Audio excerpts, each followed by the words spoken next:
A British Royal Navy warship monitors two Russian naval vessels transiting the English Channel. This is a normal response, said the Department of Defense. The British newspaper Mirror reported on the observation campaign on Wednesday with reference to an unnamed representative of the British Ministry of Defense. And as I said, such a move is a normal response to Russia's behavior, they say. The Russian state news agency TASS reported on January 24th that 20 ships of the Russian fleet left their bases to conduct military exercises in the assigned area of the Baltic Sea. British Prime Minister Boris Johnson, Polish Prime Minister Mateusz Morawiecki, and Ukrainian President Vladimir Zelensky held a joint press conference in Ukraine on Tuesday. Great Britain again pledged his support to Ukraine. British Foreign Secretary Liz Truss had previously threatened Moscow with tougher sanctions. It was announced on Monday that the British government is apparently considering confiscating the assets of large Russian companies based in Great Britain. Western states have accused Russia of massing forces on the Ukrainian border.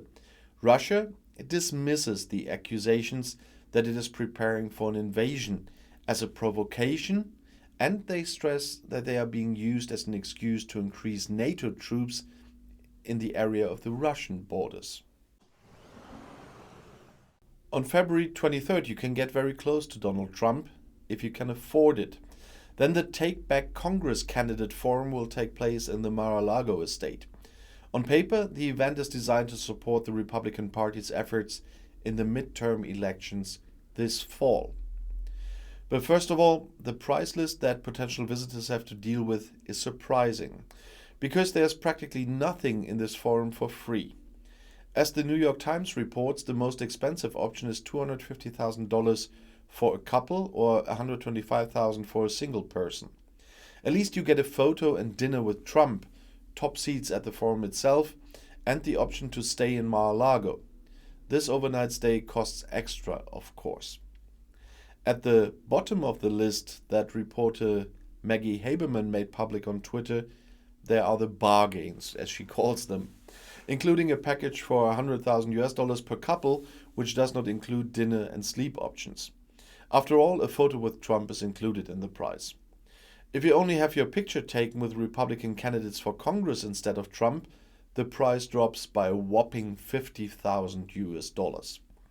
The use of the money collected in this way is also remarkable in this context, because, as the British Guardian reports, among others, the external impact of the forum is designated for the congressional elections in the fall.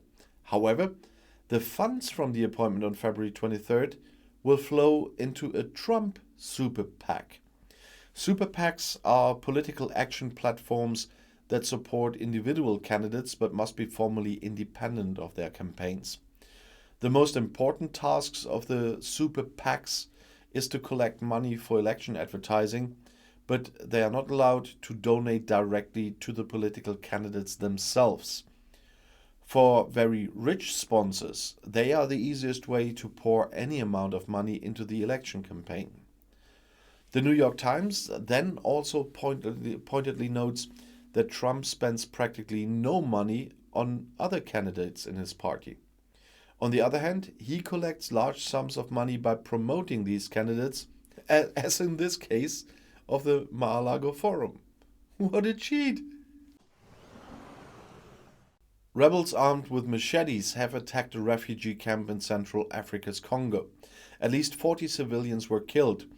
An already known militia is under suspicion. So at least 40 civilians have been killed in the attack by armed rebels on a camp for internally displaced persons in eastern Congo. The US-based organization Kivu Security Tracker and local sources said on Wednesday that the attackers were armed with machetes. Accordingly, they were members of the Codeco militia, which is blamed for a series of attacks in the regions.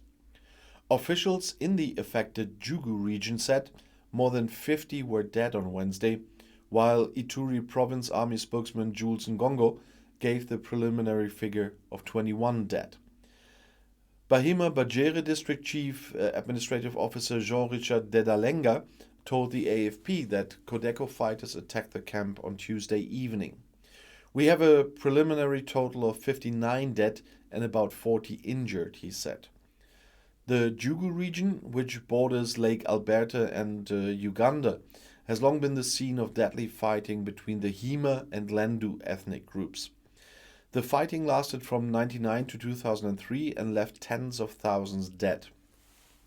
In 2017, there were renewed outbreaks of violence in the region, for which the Codeco militia, which it says supports the Lendu ethnic group, is blamed. The militia is considered an armed political religious sect.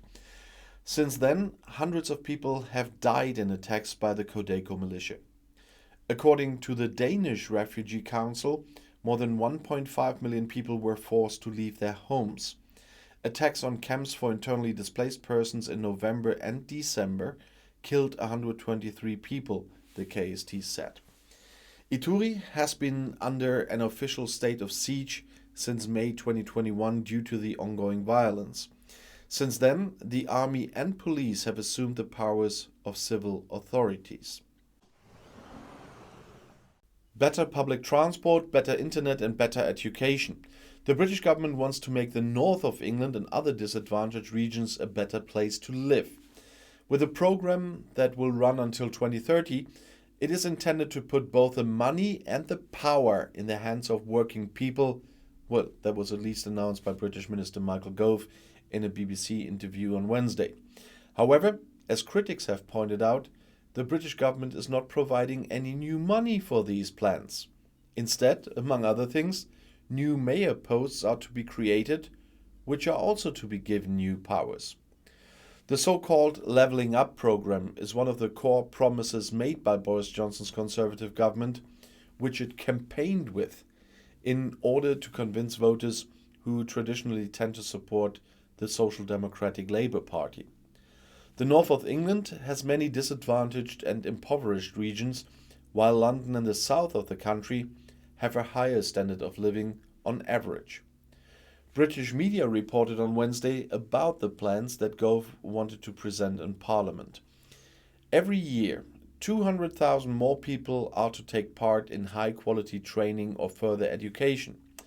The proportion of primary school children who achieve a minimum standard of skills in reading, writing and mathematics is to be increased significantly, with a target of 90%.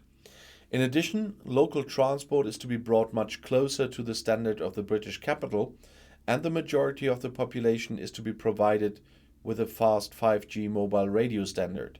However, many of these goals remain vague, as it is usual with that government. Labour politician Lisa Nandy criticized, "It's not what we were promised. We deserve more than that." She misses a clear strategy and new ideas instead of new government structures and recycled pots of money. And I'll see you in my next video. Bis gleich.